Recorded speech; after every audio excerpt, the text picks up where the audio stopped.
When giving a commencement speech for like a person, yeah, like a tribute for what we might have later in the semester, it's important to have the appropriate tone, emotional tone for the speech because you don't want to come off as disrespectful or like you're not taking it seriously. You also don't want it to be too serious so that people don't, because it's supposed to be positive because it's you're commemorating a person's life, and talking about all the bad stuff that happens isn't really commemorating someone's highlights of their life. So in the textbook, it was talking about always keeping it positive, and I think that's important because you want people to remember a person for how good they were or how well of a life they lived, not really all the depressing facts about it.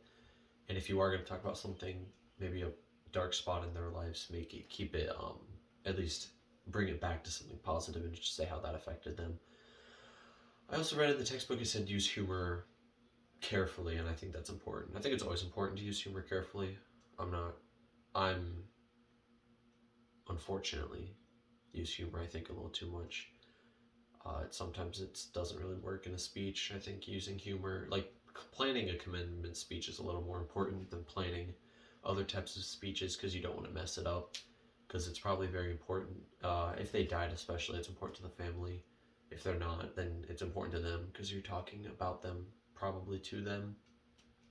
Uh, I think that anecdotes are probably the best route if you're going to use humor, not like knock knock jokes or puns or anything, because anecdotes can simultaneously be funny while also